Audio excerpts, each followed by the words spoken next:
Welcome back. We bring you a closer look at what's played out on the market scene with Anthea Gardner from Cartesian Capital. Anthea, thanks so much for your time this evening. Now, markets are bracing for NVIDIA's results and the Fed minutes ahead of those indicators. Markets have been quite subdued today. A slow start in the US and the UK. Local markets, in the meantime, still resilient. Talk to me about what you've made of trade so far this week. It does seem like there's a wait-and-see approach taking place as we really wait for fresh market-moving catalysts. 100%, Taoling. So we saw some positivity in the local market, particularly actually in the bond market. So the 2035s really rallied today. But it's lacking any conviction, especially that equity market. I think investors like myself are just sitting there waiting. In fact, I think we're wondering which country Trump is going to pick on next and how many hours it'll take for him to walk back his decision. You know, markets just are trading at the moment on headlines. Yeah. I feel like that's what it is. You know, we did have some positive news out of the US, but really nothing. And you saw the dollar strengthen a bit. Gold was higher despite the better US consumer confidence number for May. And then oil was also a bit higher. So that's a weird situation, right? Because if markets are lower or they don't know what's happening, then gold should be higher. But with the macroeconomic data positive, gold should be lower. So, and I think the story with oil is there's a tussle between OPEC producers because they want to increase production and the possibility that the US may impose more sanctions on Russia. So really, again, the market is just waiting, like it's a wait and see. I think the one thing that's worth looking at is probably the volatility index, what we call the VIX. That could give us some direction. It's finally fallen below 20 after spiking as high as 51 in April. You know, and this is an index that when there's uncertainty in the market, this thing spikes. It goes. It's a great index to trade, actually. And in fact, if you look at it, every time Trump has threatened a country with extraordinary tariffs, this index spikes. And so now that it's come down, it seems to think that things are calming down, or either that or it's just getting used to the volatility.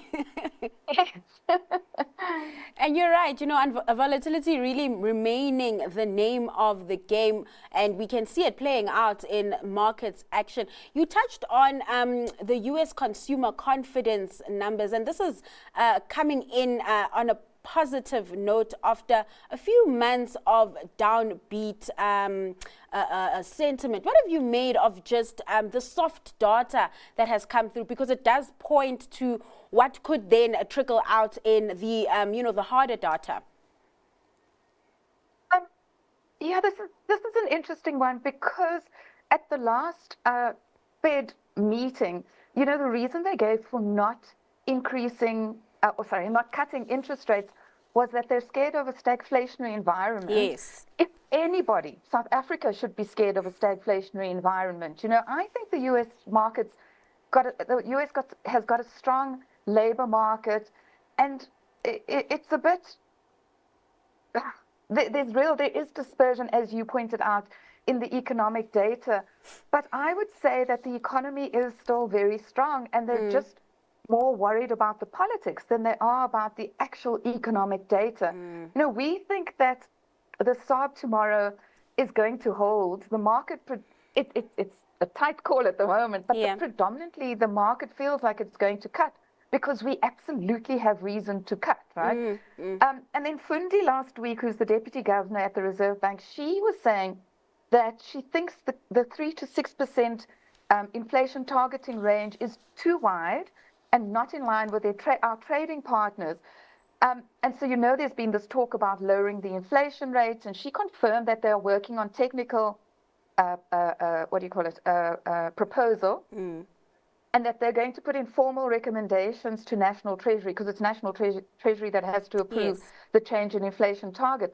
My feeling is they missed that chance because they should have done it with a budget. Now they have to wait for October's medium-term budget policy statement. And so it'll be a while, but it really is, and the MPC shouldn't be thinking forward. They should use the data they've got at the moment. So they shouldn't be saying, well, if we have a lower inflation target in October, then we must keep interest rates where they are. We can't really be cutting them. So it's a difficult position. But I do think they're going to hold tomorrow. And, talking about that inflation target, some might argue, is it the right time to make those adjustments, considering where we are and in terms of where inflation is at the moment and where growth is at, and whether we really do need that change to happen now? Yes, in the long term, it will benefit us and it will boost the rand, but we do need those interest rate cuts to come through to just boost, consumption. Yeah, and so South Africa's economy is driven by 66% consumer spending, right? The growth. But do you honestly think that a 25% interest rate cut is going to help our GDP growth? No, I don't think so. I know, and I keep saying this, the government needs all the help it can get, and an interest rate cut would be great. But I think the MPC and the governor understands that really it's government's job, for want of a better word, or it should be in their KPIs, to grow GDP or to grow the economy. They've got to put in place enough policies and grow and have a budget that is a growth budget. And it's hard. I know it's hard when you're in a country like South Africa, where you don't want to cut social spending in order to invest in infrastructure. And probably Rooinert's a really good example of what happens when you don't invest in infrastructure. So Rooinert, pretty horrible, disappointing results. But the reason for that is they were saying that partly it's a delay in projects. And one of the big projects that they're waiting to come online is, in fact, our transmission grid. So if government can't get that right, and they don't invest in infrastructure, and they don't do it on time, then you see things like Rooinert's headline earnings per share dropping by 20%, the operating profit down 16%. Really not a great story, although, or can I just say, in Rooinert's defense, the one thing they did do right a while ago was invest in renewable energy for their solar business, right? So that produced a decent set of results, all things accounted for. Those numbers really disappointing. Numbers that weren't disappointing, though, Anthea, were Tiger Brands numbers, dishing out a special dividend to shareholders, and markets welcoming that, with the share price up. I think it was up over 3% by the close. And looking at the numbers, as mentioned, metrics in the green, the group also in a net cash positive position. There's really nothing bad to say about these numbers, right? No, great set of numbers, really. I mean, revenue was only up 2%, profit up 50%, and HEPS up 34%. And as you said, 5.9 billion rand cash position. So good of them, to hand back some of that cash to shareholders. On top of the 4.15 rand, they declared a special dividend of 12.16 rand. It also didn't hurt them that they completed the sale of their baby wellness division, or baby well-being, I think it's called. Yes. And their Karosi, so that brought in 4.3 billion rand, and they're planning to sell off a food business and a maize milling operation. So really kind of optimizing their balance sheet. And as they put it, these are their words, they want to drive shareholder value and foster sustainable growth.